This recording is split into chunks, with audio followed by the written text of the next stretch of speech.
Cool. That guy's happy. That's how I started every once. We're going to stick with it. Awesome, man. So this is the Best in the Business podcast. I'm Kyle, and today I'm joined by a very good old friend who I met in my youth doing martial arts, karate, American Kempo specifically for myself. Yeah, and I just wanted to reach out and kind of see how everything's going, and just go ahead and introduce yourself, man. I'm Thomas Broyles. I am the senior instructor at All American Karate Sylvania. What do you guys teach over there? So it's very much similar to how we grew up. Yeah. We have the same universal katas. Okay. Similar self-defense techniques. Yeah.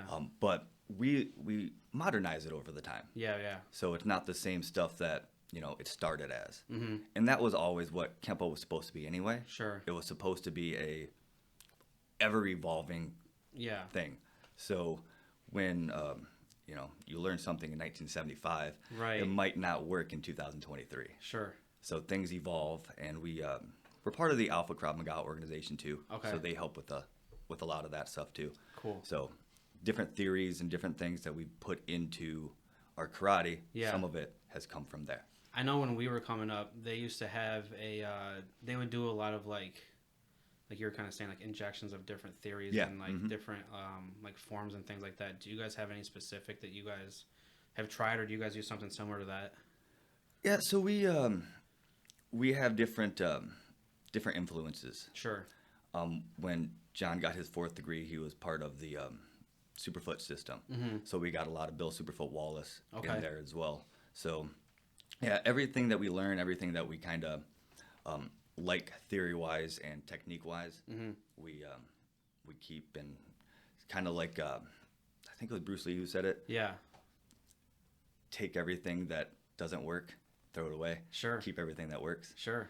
So we have the theory behind everything. Everything is practical. Yeah. Especially with remember the Kempo self-defense techniques. There's like 20 moves in one self-defense technique. Will you get everything? Right. No, but this is the theory behind it. Sure. This is what you could do.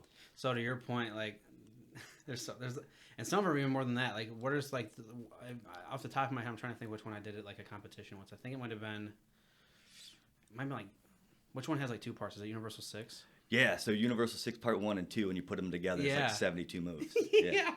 I remember I did one in a competition. It might have been Part 1, and I was probably, it was before I got out of it, so I was probably like 10 or 11. Okay. And I remember it so vividly. I was like on a stage at like a school, like they were just putting something together, and I straight froze in the middle of it. And I was like in a decent enough stance where like I might have looked on purpose, and I just like drew a straight blank. I was just like... And then I just like, and then just like, and then ran off the stage. So I had a similar incident. I didn't freeze because I forgot what I was supposed to do. Yeah. But it was I have to run off the stage like right now. Mm-hmm. We did the Bedford Trade Fair. Yeah. I was dressed as Spider-Man. Okay. And I had this really dope routine that I was doing. Yeah. Did a flip, landed. My foot wasn't in the position that it needed to be in the suit anymore. Oh, no. And I fell off. So I'm like, well, I can't finish what I want to do just in case I fall or do something like that. So I did a couple other things and just was like, bye. Yeah. And Spider-Man character, like, I'm out. Did you get hurt or anything? Or No. Okay, that's good. But John, it was funny. He came over. He's like, you ripped the suit. I'm like, man. What was it, like a Green Man suit, like a onesie kind of thing? So it's like a replica movie prop. Oh, so okay. it's a replica of the Andrew Garfield Amazing Spider-Man 1 suit. That's cool. Yeah, so it takes like 2-3 people to get you in it. Sure. Did you guys like rent that, or did someone just like? No, were they like a movie buff or what? Bought it, yeah. That's cool. Yeah, John's really into like the prop game. Sure. And all the movie memorabilia. Yeah. So he's always on the lookout for stuff for his like personal collection and what he does, and he found that suit and it was superhero themed, so we were like, let's do it. That is neat. I mean, that's kind of like, especially for me, like as a kid, and even throughout, like just you telling that story, like you don't think about certain marriages like until like the light bulb goes off. Mm-hmm. Like my wife always jokes that it's gonna be say on my headstone, father, husband, watched a lot of movies. But like when you saying that, like, and especially in your guys' world, the martial arts world, you guys probably appreciate stunts and things like that maybe more than like the casual fan does. Yeah. And I remember seeing an article talking about with Keanu Reeves about how he bought like his entire stunt crew for John Wick 4, like a bunch of Rolexes, and it's like, man, that's like really. And then you watch John Wick 4 and like, okay, it makes sense. Yeah, yeah. But yeah, so for me, when I first got into it, just the same kind of segue is, I was like 5 or 6, and we would get up early, and you remember like early morning Fox, you know. Oh, like, yeah. Like Fox for kids in the morning was it, like X-Men, and then your Power Rangers and stuff like that. And I was just me, man. I'd run around in like my underwear because, you know, superheroes wore their underwear on the outside, right? So I'd run around with my underwear on and just run around the house doing punches and kicks. And my granddad saw that, and he's like, you know, why don't we get him into karate? So he's not just like, you know, wailing on his brothers and things like that. Right. It kind of shook out where I kind of was anyways, I guess. But that's kind of how I got introduced to it, is he kind of just got me in there. And then that the rest is kind of like, you know, my very brief kind of history into karate. Do you have any like influence like that? Like what kind of got you started, I suppose? So I wanted to be a Power Ranger. Yeah, exactly. Yes. I mean, I am diehard Tommy the Green Ranger for life. Hence the long hair. Sure. But yeah, so that was my, like, I wanted to be a Power Ranger. I wanted to be like that. I'd be in the, you know, the backyard doing all the jump flips and kicks and stuff that I didn't know what I was doing. Yeah. But yeah, I grew up with all of that stuff. So like the Power Rangers, Ninja Turtles. I was big with Bruce Lee. Yeah. My favorite movie of all time is Rocky. Okay. So I always wanted to be like that. My parents wanted me to get into it because I was shy. Yeah. Shy, kind of reserved. Sure. So they wanted me to help with that. But what's funny is our instructor was my uncle's instructor. Okay. So we already had like knowledge of like kind of where to go. Yeah. So we You mean like our instructor growing up? Yeah. Okay, yeah. I gotcha. Yeah, okay. So like our first instructor growing up was my uncle's instructor. Okay. So there's like a long like history there. So yeah, it just kind of fell into place, and that was it. I like to say that we're just born fighters in my family, because my grandpa, who I'm named after, was a Golden Gloves winner. Oh, cool. So it's just always been kind of a thing. So one of my first jobs in high school was teaching out at Sylvania and McCord. I think it's a sushi shop now. But yeah, it is. Yeah. To your point, like, and I was the opposite end of the spectrum, and I maybe should have had more of it when I was in especially high school. But for either end, like you were saying, you were shy growing up. For either end of it, it's such a good thing to get into for like if you're a parent and have kids, because like it'll teach the shy kids to have some confidence, and it'll teach the kids that are maybe just have a little too much gas, you know, to kind of just tone it down, and you kind of learn that discipline. And what's coming from someone other than mom or dad, it kind of like hits home a little differently. Like, oh, this is what everybody's supposed to be doing. Okay, you know, like you should be stretching. I remember it very vividly. It was one of my, like one of the big things I remember teaching, because I only did it for about a summer. And it was two little guys. It was like the young class. They were probably like 5 or 6. And this one little guy, his mom was just the sweetest woman ever. And this dude was super nice and polite. And this other kid was like one of like 5 kids. And he was just like fighting for his life. So when he came into class, he was just like, you know, a dog chasing his tail. Yeah. And we got him into sparring pretty early. And the one kid who was a little more confident hit him with a solid side kick right on the side and put the little guy right on his butt. And you could see him starting to well up a little bit. And I'm sure you've seen something similar plenty of times. And I got the little guy up, and I was like, hey, you're okay. I'm like, look at me. I'm like, there's no blood. I'm like, you all right? You want to keep going? He's like, yeah, I'll give it a try. I'm like, when he comes in with that kick, just drop a block down and just hit him with, you know, your cross. He's like, all right, all right. I'm like, if you get him a good one right in, like, you know, in the chest, then he probably won't hit you like that again. Yeah. And then he did it, and I'm sitting there like, as a 16-year-old kid, I'm like, oh my God, I just changed this kid's life. And it's just such a cool thing. Do you have any like kind of cool stories like that where you see like someone you either lifted up or anything like that? Yeah, man, it's hard to have one. Sure. Because doing what we do, we see it, especially in the younger age. One of my favorites right now is we have this really quiet, young, reserved kid in our Dragons class. Okay. The 4, 5, and 6-year-olds. Hard to kind of gauge if he's really into it, right? Because he doesn't really show emotions, very quiet. Did a board breaking seminar. Yeah.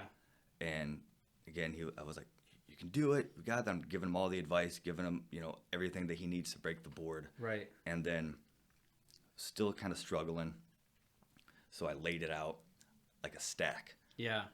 And had him stomp it, crushed it. I've never seen that kid smile. That's and awesome. it was dude. the biggest smile. Yeah. The crowd popped. That's Everybody so cool. was watching and cheering him on. It was. I remember really like those are some of my best memories growing up. Is when we would have like our graduation ceremonies at the Franklin Park Mall, and we would all go walking through the. About that in the Franklin Park. Yeah. Dude, you would go walking through the mall like we were just a bunch of BMFers, like we were just, all of us little kids, kind of just in our little uniforms, and then we'd go up and have these big graduation ceremonies up there, and they'd have all the like doors open. Yeah. And the same deal, like I humbly when I was doing it, I was pretty good. So like I would get up to stuff in the like board breaking and just do it, and then be like, okay, well then he was supposed to do it. But then when like the kids are like, you can see that, and the whole crowd pops, and that's kind of like they're like the last one because they're still a little afraid to get up there. It is such a sweet way to like wrap it up. Cool. And then even when you get like 2 or 3 instructors holding the board for them and making it real epic, dude, I'll never forget some of that stuff. It is so neat. Do you guys do any? I wanted to ask too because we used to do stuff when we were at the other school, like community outreach kind of things. Like we do like go to different areas and do like promotions or like a park or what have you. Yeah, so we'll do like trunk or treats. Okay. We do different community events where we'll actually do like free events where we have them come to us, and we've done stuff with like the Brownies, Girl Scouts. Okay. We've done it with women's self-defense. Cool. We've done our most recent one. We did a Krav and yoga night. Okay. Where we do a Krav seminar for people, and then at the end we have a yoga instructor take us through a yoga class. Yeah. But we do all kinds of stuff. We do school talks, what we call them. We actually go to elementary schools and do lessons with the kids there too. That's good stuff. So. I'm trying to get in with some elementary schools too. Do you guys have any people that are? I know when I was in high school, the two of us were pretty competitive, like in the like tournament style scene. Do you guys have anybody like that, or do you still even do it? So I stopped competing in 2011. Okay. My last tournament was the Arnold Classic. Okay. It was one of those things where like I wanted to keep going, but my mind and my body were in 2 different places. Sure. Like physically, I'm like, yeah, I can still rock this out. I can still do it. But my mind is like, I need to work instead of travel for this tournament. I got to pay my rent. I got to do this. Yeah. So like I was conflicting, and at that time, it was really hard to train. Yeah. Because I had a full-time job. Yeah. And I was trying to train, travel, work, eat. So I was kind of contemplating, this is probably going to be when I hang it up. And what put the nail in the coffin, or the punch to the face, sure, was getting my nose broken again. Yeah. So I had it broken a 3rd time. Had surgery to fix it.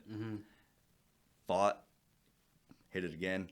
Immediately bloody. Yeah. Swollen. So I'm like, yeah, this is my time. Sure.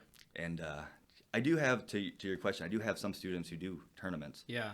We're not a tournament school. We don't like really promote tournaments. Yeah. And go out of our way. It's not a requirement. Yeah. But I love tournaments. I love competition. Yeah, it's just such a cool vibe.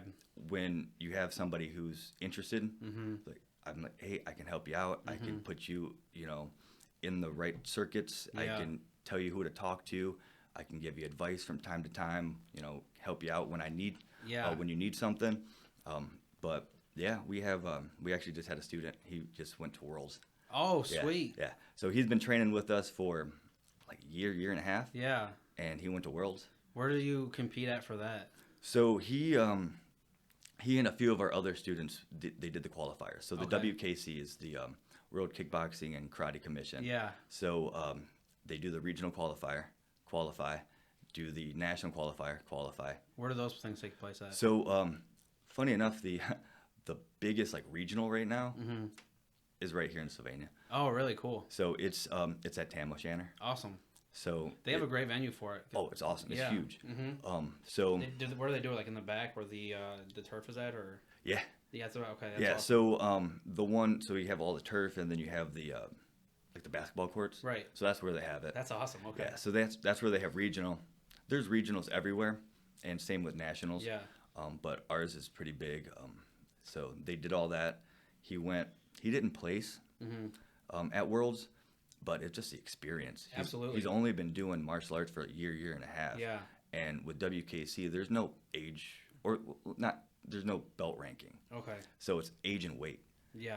So he told me he fought like a seasoned veteran, like an 8-time world champion. That's so cool, man. So I'm like, to hold your own with somebody like that, and you've only been doing it. if you're gonna lose, right? Right. Yeah. Exactly. You know, that's awesome. So yeah, so I do have a few that love the sparring and love to compete. I have another student who's really into the forms. Yeah. And wanting to get into the sparring game. So. Yeah. So yeah, I have a few. They're pretty competitive. It's cool, man. I love the tournament scene, especially in like again the movies and things like that. It's so romanticized. I mean, think Karate Kid and like Bloodsport and so many other ones that are just like high intensity, like the martial arts tournament thing, Mortal Kombat. I mean, Best of the Best like is one of the greatest ones. Yeah. So I mean, I used to. It's such a different feeling, especially like playing as many sports as I did. Like I always tell folks that I played too many sports to be really good at any one. I just had my hand in too many different pots. But like martial arts is such a different when you're in that tournament like setting. Like you think I'm trying to think the movie that did it best. They have like the build up where they're showing like the POV of like I think it's a boxer. Maybe it's oh gosh, what's the one with Jake Gyllenhaal? Southpaw. I think maybe it's in Southpaw where he's like getting ready to come out. I think they should change the name of it, but sure, yeah, it's the name is off for sure, but like the movie is solid. I think it's like a POV of him coming out, and like you can kind of like the crowd is kind of just like clamor. Yeah. And he's kind of just in his own head. And I just remember sitting at like, even like a silly event, like we used to do the ones when I was in really competing, at least around here, was like St. Catherine's. So I just remember like some of the most intense moments in my life were like at a church. Yeah. Like I would sit in the corner with like Linkin Park going and just stretching and just getting ready to go. We're beating people up in a church. But it's just a different thing because then there's no one to like lean on either. Yeah. It's like you against some dude you've never met, or maybe you have, and it's just different. Yeah. But yeah, it was a lot of fun. When I tried to travel and compete, I floundered quick because like, as you can kind of see on camera, I'm a little thicker and I naturally am. And I'm also not very tall. So like reach and things like that don't matter until the skill level kind of meets itself. You know what I mean? So like around here, I think that we were both trained pretty well and we were both pretty decent at it. So we were pretty at the top of most tiers when we'd start competing around here. Yeah. When you get out and about, like we would go to Detroit and things like that and compete, and the skill gap is just so much smaller. Like I'm losing here, I'm winning most tournaments or making it close to the end, and then I'd go up there and I'm getting knocked out for a second round. Yeah. And it's just because the guys are so much like, I'm fighting guys that are like 6 foot and just stringy and they actually know what they're doing. Yeah. Yep. It was just a challenging thing. And that's what they eat, sleep, and breathe, too. Right. Like with us, like I said, we're not a tournament school. It's like you're a baseball player. You play baseball at high school, or you play like intramural leagues. Yeah. You're doing it for fun, and then you have the people who do it professionally. Right. So like, as much as I loved it and competed it, and same with our students, it's something that it's like a side project. It's like it's like a fun hobby you can do while also learning your actual martial arts that can help potentially save your life one day. Oh yeah. So like you have the physicality and the competition of the tournaments, and then you have the other side of it. And the other side of it too, just to kind of your point, to save like your life. Yeah. It's a comfortability, I think, with your own body, where when you get into like maybe stressful situations, you don't make the wrong choice and maybe like do something physical to somebody else, especially in this day and age when people you don't ever know what anybody has on them. You know what I mean? Yeah. Now I'm not saying these top professional fighters aren't going to be able to, do some damage. Yeah. But it's like a different mindset. Yeah, I think it's a calmness about it, especially when you're in like day-to-day stressful situations. Especially like on the playground, you think back. I don't, in my own experience, fighting somebody over blocks, or I've fought my brother over the Xbox controller. You know what I mean? Right, but like, so you go to like adult life, and then you like maximize that about like how like remedial some of these arguments might be.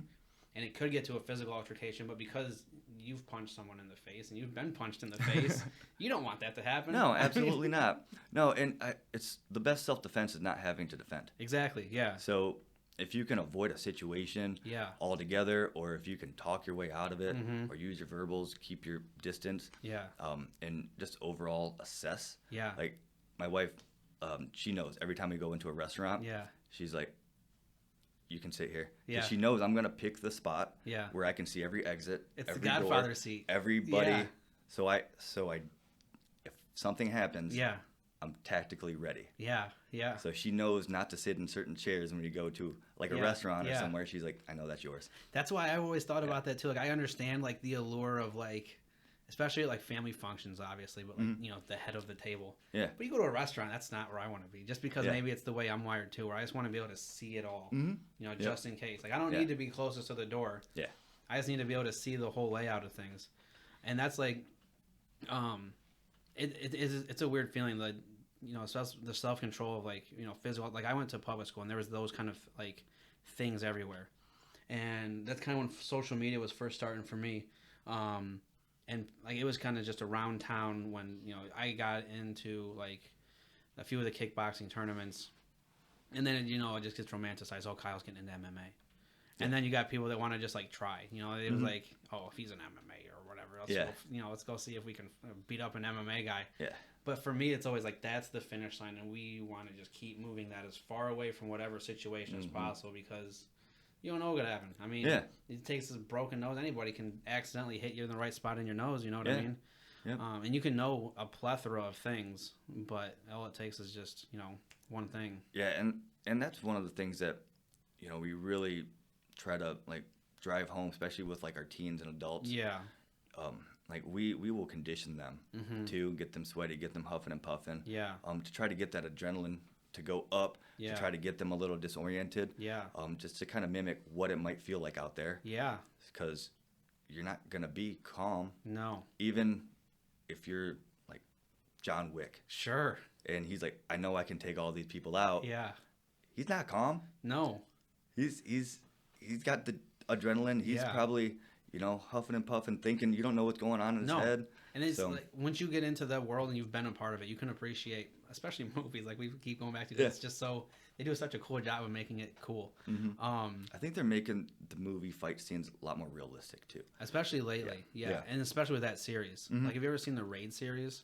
No. For any of your students watching, maybe don't watch that yet. It's a little more graphic, but it is like just raw fighting. It's kind of the way I kind of describe it is like Jackie Chan but rated R. Oh, okay. It's more improv fighting, but it's like for the kill than it is for like just fun Jackie Chan fighting, spinning in chairs. Yeah. Who is also for me personally one of my biggest like I loved like Jackie Chan, like Drunken Master is one of my favorites. Period. It's so good. Especially when you push someone hard and you kind of like get another person in front of them, and now that we're kind of discussing it, like Saturday morning like sparring when we used to do that, it was different. It was a good training because you'd have one person make on the next person, and the other person might have just been resting, but you haven't. Yeah.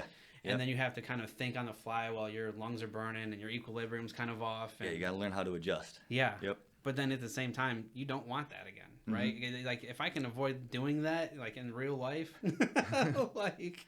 Yeah, we had a shirt a few years ago, and on the back of it said, "The more you sweat in training, the less you bleed in combat." Yeah. So even though you will be stressed out and you will be maybe a little bit off, as long as you put in the training, that should help. Yeah. Because I like to say you practice how you want to perform. Sure, exactly. So if you're gonna do a punch and you're just kind of like this and your hands open and well, if you've got thousands of reps like this, that's probably what you're gonna do out there. So you want to make sure that you're putting every detail into it. Close the fist, don't tuck the thumb. Yeah. That type of thing. So that might be for you or the camera guy. He broke his hand punching a piece of wood one time when he was frustrated, and I didn't break my thumb though. It was a boxer's break. Okay, well. Oh, a boxer's fracture? Did you break the pinky? I had to get surgery. Oh, but out of practice, anyways. So yeah, I was thinking, when did you? I know my timeline. I was kind of loose. When did you get your first black belt? I know it wasn't too far. Maybe it was even right about the same time as me. November 6, 1999. That's awesome. Yeah. That's my birthday. Is it really? Yeah. That's really cool. November 6th. Yeah, I would have turned 7. Okay. Yeah. Yeah, I was probably 12. Yeah. Yeah. That's cool. I think I'm trying to remember. I got my second degree when I was, it might have been the same time. I don't know if I got my black belt when I was 7. That seems young. I don't know how like escalated the process was there either. like in comparison to like other like schools or whatnot. Yeah. Because my granddad's maybe more privy to some of the ins and outs of how that school was going once I got older, as far as kind of like, you know, just buying a rung on the ladder. Mm-hmm. So I don't know. I don't know that he would let me get away with it. I would say like 9. So maybe I got it in like 01. And then I got my black belt maybe, or my second degree in like 6th grade maybe, 5th or 6th grade, which still seems early. I don't know. I guess it just depends on when you start. Yeah. What age? Because I got started when I was like 5. Okay. So 5, 6. So you were probably around 8 or so when you got your first. Yeah. That sounds about right. Because I don't know that I wasn't doing it in middle school, which would have been 12. Because I got into football then, and that was all I was doing was football. But I know that belt's got 2 stripes on it. I got a sword and everything. Oh yeah, so yeah, you definitely got your second degree. Yeah. I just don't remember like the specifics of when it happened. It's just, I don't know, just. But what degrees do you guys go through? Do you guys have like different like big graduation ceremonies or? Yeah, so we do. We just had a regular belt graduation. Okay. Not too long ago. But when it comes to like the black belt extravaganza, it's an auditorium. You're on stage. That's cool. That means a lot too. Yeah. I mean, you work so hard. Sure. I mean, of course, you work hard for all your other belts too. Right. And we still make it a big deal. We get balloons. We do prizes. That's cool. We make it a big deal, but like the black belt one is like the show. Like the culmination of all your hard work. Yeah. Yeah. It's the show. Yeah. So we do that, and we do the traditional sword for the second degree as well. That's so cool. I've loved that. That was so neat. I remember after I got it, I've cut my thumbs up so bad, just like, is it real? It's real. And I'd always forget. I'd be in the backyard, like, because I got mine, obviously, like I was just saying, a little younger. Yeah. I'd be in the back and just, like, chopping up dandelions and stuff like that. Like, oh, yeah, we were before the app and everything for the phones, we were fruit ninjas. Yeah. Like, my dad was, like, he was a baseball coach, so he was literally taking, like, apples and tossing them at you. Yeah. And then I'm slicing. Oh yeah, my brother sliced some bed sheets. Yep. Our couch growing up had a big slice in it. Yeah. So yeah, we didn't really know sword safety. Yeah. Because we were kids and sure. we just wanted to swing around. Yeah. But I mean, now then and now you can bestow it. You know yeah. what I mean? And if they're gonna come to anybody for that kind of thing, who better? Right. And we do a lot of like weapons training in our school. Yeah. When we were going through it, weapon stuff was very minimal. Yeah. If I remember correctly. Like we did like every once in a while. Yeah, we do like nunchucks here and there. Yeah, and like a screama. Yeah.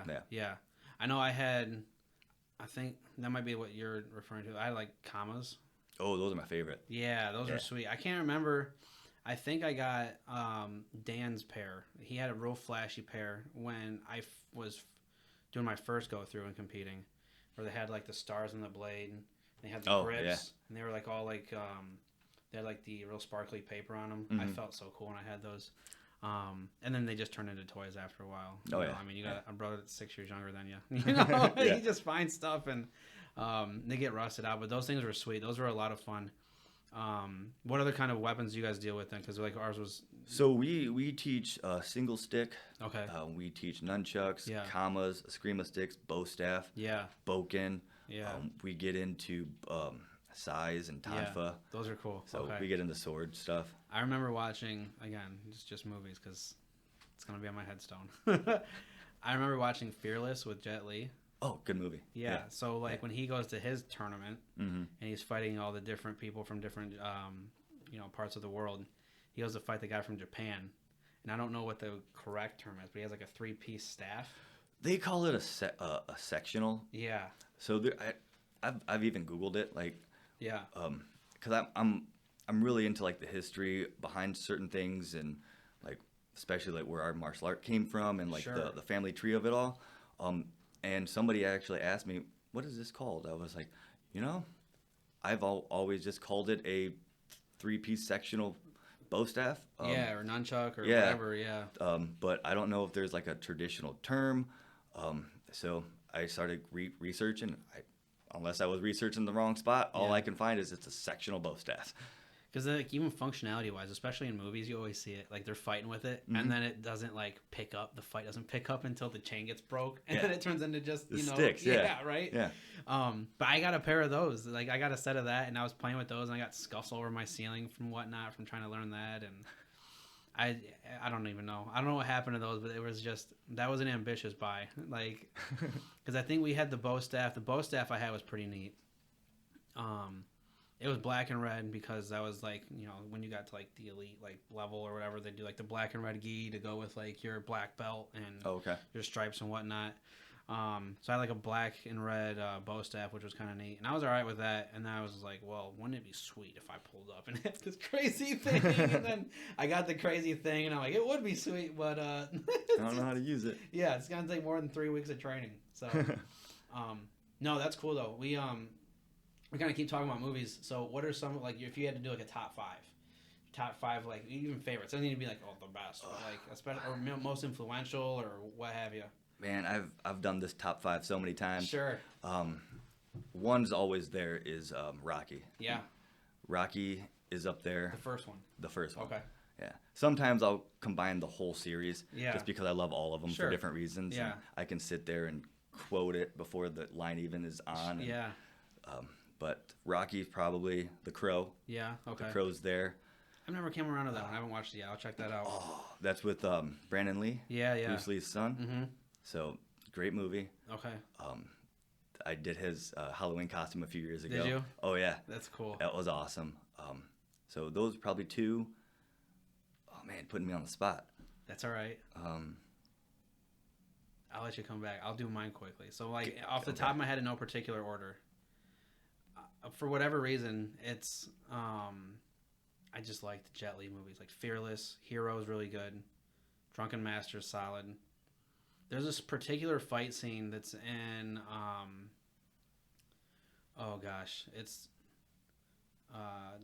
it's just Shanghai Noon, the one with Owen Wilson and Jackie Chan. Oh yeah. When they're like in the woods fighting the Native Americans, I don't know what it is about that, but that fight scene is just so fun to me. That one's great. Three Ninjas. I don't know. Three Ninjas has always been fun to me. Oh, that's awesome. It's a fun movie. There's one. It's kind of obscure, and I don't know if many people are hip to it. It's called Surf Ninjas. Oh, love it. Dude, Surf Ninjas. Ernie Reyes Jr. The best. It's so fun. It's so much fun, man. Oh, totally underrated. So totally underrated. It was all a great the movie. best. All the best cheese. It's got Rob Schneider in it and Tone Loc. Yeah. Dude, it's so silly. And like the kid like pretends like he's psychic with this video game and stuff. Oh my gosh, that's a fun movie. That was a good one. I'm trying to think of because there were so many like during like especially like when, I mean you could say any Bruce Lee movie, right? Like Enter the Dragon, right? Makes sense. There's so many. He was such an influential figure for especially Western media, and everything after that kind of like just jumped. And then Jackie Chan was so popular. Yeah, Bruce Lee was trying to get away from that, being on a string, doing those kind of unrealistic. I think he was like one of the pioneers of making fight scenes more real. Right.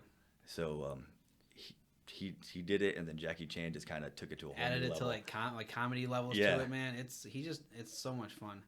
It's kind of crazy, and you see like those guys kind of like aging out. And have you seen the new Ninja Turtles movie? The new one, like the animated one? Yeah. Yeah. It's so good, man. Yeah, it is. I actually went in wanting to not like it. I know, right? Because I was like, this isn't my Ninja Turtles. I know. And I actually was like, okay. And they changed the art style with the Ninja Turtles, I feel like, every 2 years. Yeah. It's like, and it's still Nickelodeon, but it's just a different animator, different this or that. Yeah. And this one, I was kind of looking at it the same way. I'm like, Ninja Turtles, they're really like, man, everything is just the same thing again. And it just works, man. Yeah. If no one's seen it, it's like the Turtles are for kids, and the rest of the movie are adults trying to tell them basically what they need to do. And they kind of just find their own way. And just to piggyback kind of off the Jackie Chan thing, Jackie Chan plays Master Splinter. Yeah. And they make his fight all improv. Like it's obviously drawn or animated like through the computer, but it feels like a Jackie Chan fight. Yeah. But a rat. Yeah. They're like, all right, this is how Jackie.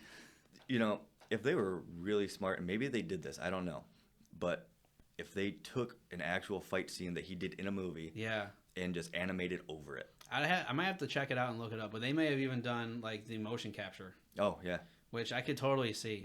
Like, so my 3-year-old son, we'll be riding around in the car, and he says he has trouble saying Master Splinter, right? So we've worked it out. He just calls Master Splinter Jackie Chan.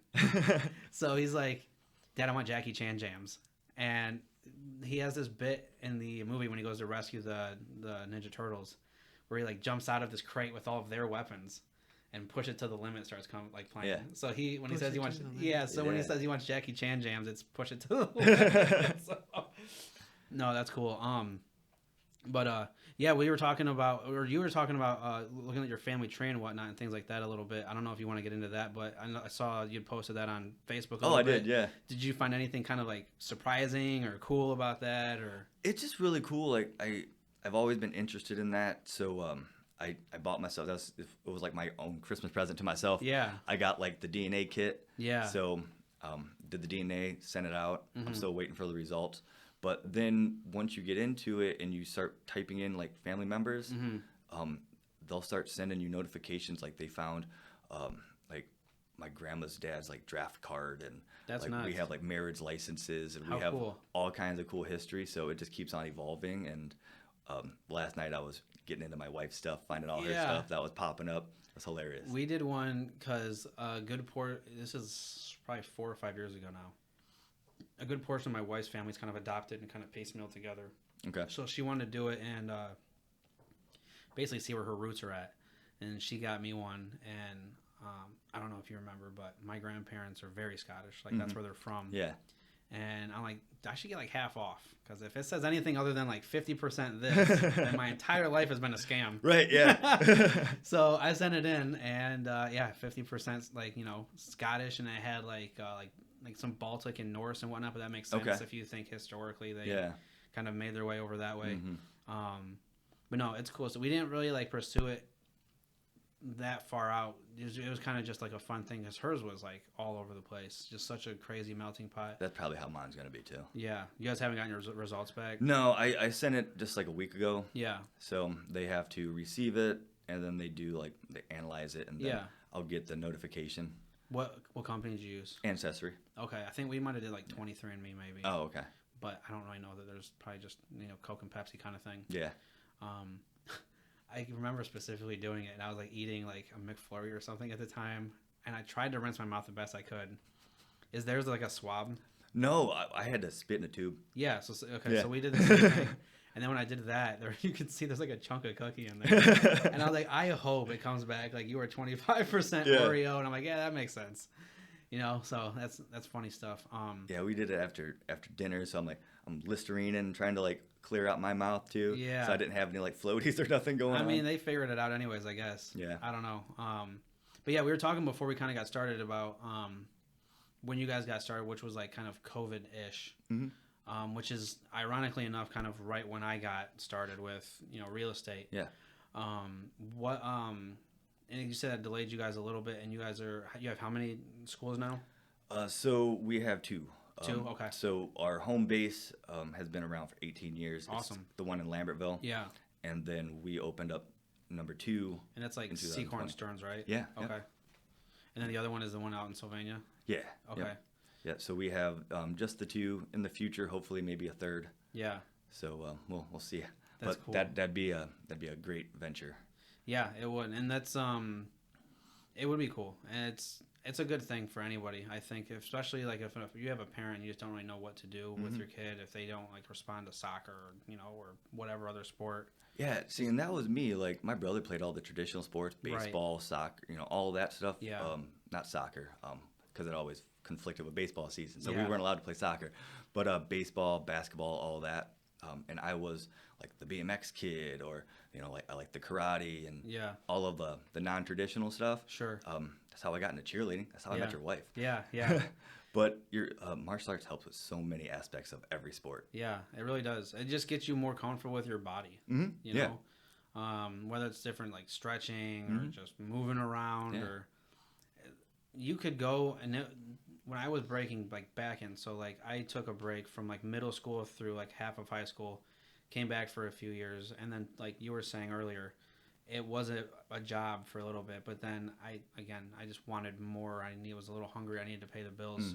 And I was like, you know, a 16-year-old kid. So, I mean, I wasn't expecting a whole lot out of it. And I shouldn't have been paid. If I was in the same position, I wouldn't have paid a 16-year-old kid very much either.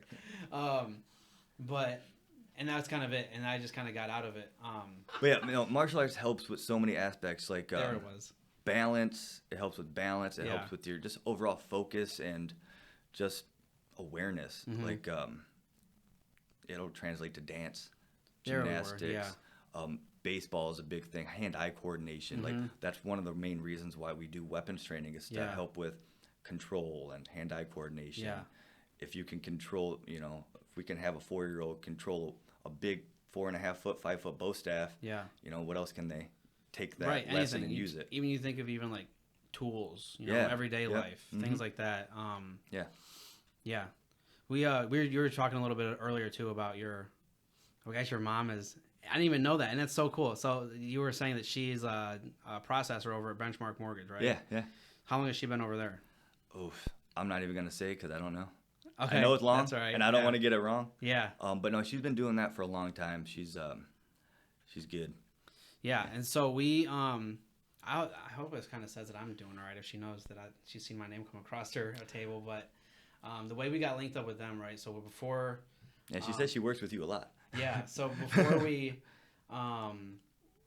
before I was even licensed as a realtor, we were living like the Vo Village area, and we were gonna buy our house, and that we were renting. My wife worked with the guy, and for whatever reason, it just didn't work out. And they were working together, and things got weird, and I said some colorful things to him, and next thing I know, we were getting evicted. So like anybody, just good marketing. I called Rocket Mortgage because everybody knows Rocket Mortgage, right? Yeah. So I called them and they're like, "Oh yeah, dude, we can, you can do whatever you want." Now that I'm in the business, you want to pre-qualify yourself a little more than they're going to pre-qualify you guys in the future if you're, thinking about it. Get a second opinion, whether it's medical stuff or the biggest purchase of your life.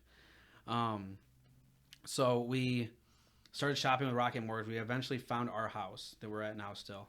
And we got the inspection done. That came back good.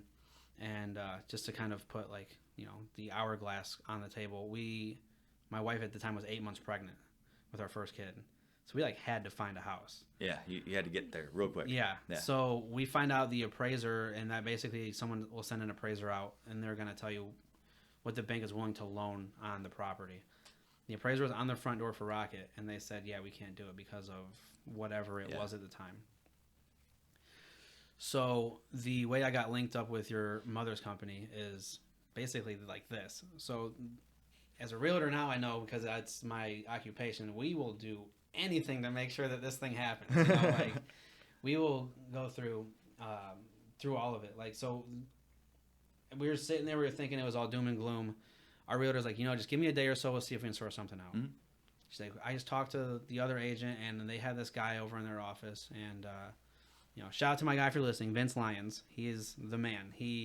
I send all of my like close friends and family over that way. He took care of us, like we were as like the 11th hour. He was like, we'll get it done. We basically had to start the whole loan process over, and he got it done in like 21 days. And that's ever since then. It's just been I've been flying the Benchmark flag right underneath the Remax flag, man. Like he made it happen for us, and we got in there. We closed on Christmas Eve of 2020, and we had our son January 7th of 21. So okay. it was like a week and a half, right? Yeah. So no, they do awesome work over there, and no, that's super cool. It's just it's just kind of a small world, man. It is like you work with my mom. We knew each other from karate. Yeah. I met your wife probably before she met you, maybe. Right. Yeah. When I was doing cheerleading. Yeah. So it's just all kind of wrapped around. Yeah, it is, and I know that she speaks, and that's like my our tech guy, the cameraman. His eyes kind of went up when you were talking about the Arnold Classic, but she used to go to that stuff all the time too. Yeah. She cheered there. Yeah. They used to have cheerleading competitions. I always kind of underplay it, but she was pretty awesome at what she did. Yeah. And I'll always joke, and I'll have like our son has this giant bag. There is a Buddy the Elf like dress up guy. Oh gosh, where was he? It's some like kid thing. Maybe it was like a trampoline park or something. Okay. And he has had a bag of like fake snowballs. And he would just be throwing them around, and now my son was just like, he has to have snowballs. So, Amazon, if there's a will, there's a way. she gets that, and I'll just throw like balls at her every now and then. If she misses them, I'll just like, kind of clown on her and be like, that's proof that cheerleading's not a sport. Like, any karate person would be like, hot. Whether it was a baseball or not. So, yeah, dude. I guess that's kind of us. I mean, it's been awesome catching up with you and everything. Absolutely. If you want a shameless plug, let everybody know again kind of where you guys are at, how they can get a hold of you, what your website is, if somebody wants to maybe set up like orientation or something like that. So All American Karate Sylvania, our website is aaksylvania.com. You can go on there, read all about us. You can register on there as well. Our phone number, our emails, everything is linked to that. We also have Facebook. So just look up All American Karate Sylvania and you'll see us. Beautiful. And I'm Kyle. If you haven't gotten this far yet and know that I sell real estate, that's what I do. So if you need any help buying, selling, or investing or anything like that, or if your furnace is going haywire, I got a Rolodex full of people and we can help you guys out. So this is the Best in the Business podcast. It's been a blast, man. I appreciate you coming on. Yeah, man, it's been good catching up. Yeah, it's been a lot of fun. We'll have to do it again. And thanks for watching. We'll talk to everybody soon. Thanks. Bango, bango. Nice. If I didn't have potato brain, what would